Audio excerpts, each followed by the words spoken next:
ঢাকার বুড়িগঙ্গা তীরের মুঘল আভিজাত্যের প্রতীক লালবাগ কেল্লা ৩০০ বছরের বেশি সময় ধরে ইতিহাসের সাক্ষী হয়ে দাঁড়িয়ে আছে এই দুর্গ। এই কেল্লার পরতে পরতে লুকিয়ে আছে মোগলদের শৌর্য বীর্য আর না বলা অনেক গল্প।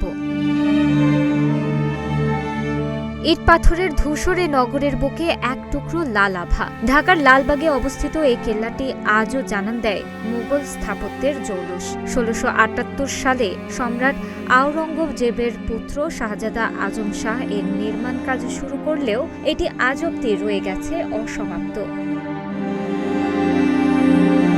কেল্লার ঠিক মাঝখানে দাঁড়িয়ে আছে শ্বেত পাথরের তৈরি পরিবিবির মাজার। সুবেদার শায়েস্তা খাঁর আদরের কন্যার অকাল মৃত্যুতে শোকাতুর পিতা এখানে তৈরি করেন এই অনন্য স্থাপত্য, যার দেয়ালের প্রতিটি কারুকাজ আজও মুগ্ধ করে দেশি বিদেশি পর্যটকদের।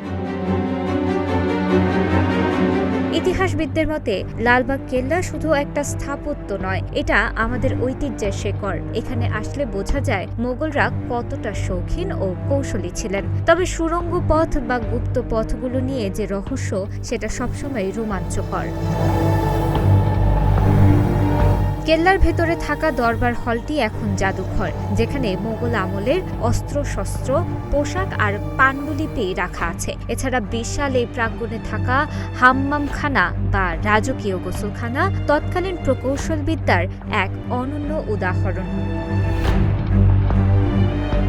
প্রতিদিন হাজারো মানুষ এখানে আসেন ইতিহাসের একটু ছোঁয়া পেতে। নাগরিক জীবনের ব্যস্ততা ভুলে কেল্লার বিশাল সবুজ ঘাসে সময় কাটান অনেকে। তবে যথাযথ রক্ষণাবেক্ষণ আর প্রচারণার মাধ্যমে এই প্রত্নতাত্ত্বিক নিদর্শনটি হতে পারে বিশ্ব পর্যটনের অন্যতম কেন্দ্রবিন্দু। অসমাপ্ত এ কেল্লার প্রতিটি ইটে মিশে আছে মোগলদের গৌরবগাথা। সময়ের বিবর্তনে অনেক কিছুই বদলেছে, কিন্তু বদলায়নি লালবাগ কেল্লার সেই চিরচেনা আভিজাত্য। পরবর্তী প্রজন্মের কাছে এই ইতিহাস টিকিয়ে রাখাই এখন বড় চ্যালেঞ্জ। তানাসা আফরিন, প্রতিদিনের বাংলাদেশ।